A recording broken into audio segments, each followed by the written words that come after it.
Welcome to this week's episode of The Better Half. I'm Kyndra de St, and this is Katy Hartley. And we're going to take a look back at some of the things that have been going on this week. And we'll start with our very own Arizona Cardinals losing a tough one to Seattle this weekend, 13-10. It was a heartbreaker and kind of difficult to watch, Kyndra. So are you worried about this team yet? I'm actually really worried about this team. And I know we say it was a heartbreaker, but honestly, the game never should have been this close. That's my personal opinion. Yeah, Kevin Cobb had a great touchdown here to Fitz.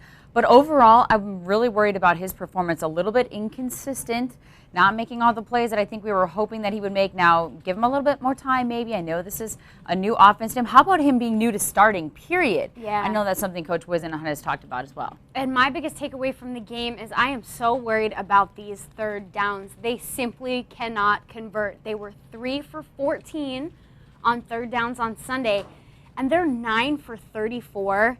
Converted first downs on the season. Yikes. Yeah, that is not a good number. And what about Beanie Wells? You've got to be a little bit worried about Beanie Wells. I know last week they kind of played it down, and Beanie Wells kept saying, I'm confident, I'm confident, I'm confident. And then sure enough, he's inactive on Sunday. Did they do that just because the Seahawks are bad and they thought they could win without him, or is it something that's more serious? I'm worried. I don't think that this is exactly what happened with Beanie Wells last year. We're seeing the same thing. It's now a pattern, and that worries me. Yeah, it worries me too. Well, moving on to a team that is winning, not last night or not, they snapped the 4-game winning streak, but the Diamondbacks have clinched and they are headed to the postseason. They're still trying to win, though, because they want to get home field advantage, as we said, jumping into the pool here Friday night after beating the Giants.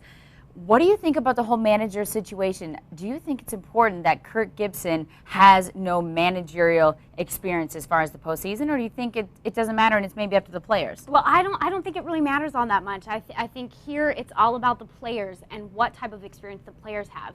I mean, you've got Justin Upton, Chris Young. Guys know what they're doing in postseason, and I am so excited to see what these guys end up doing, regardless of whatever team they end up seeing in the postseason.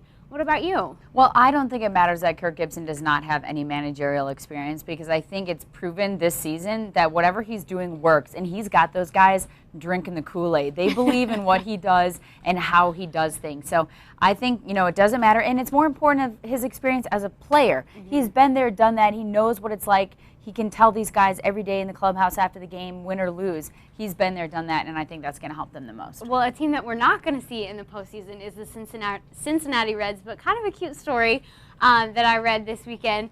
Devin Mesoraco from the Reds, his mom made some T-shirts. Some T-shirts? Some T-shirts, 700 to be exact. 700 T-shirts, as we see in the picture here. Mez for short is what they call him. Right. Kind of a cute story. I'm okay with this. I think it's really very sweet that his mom did this.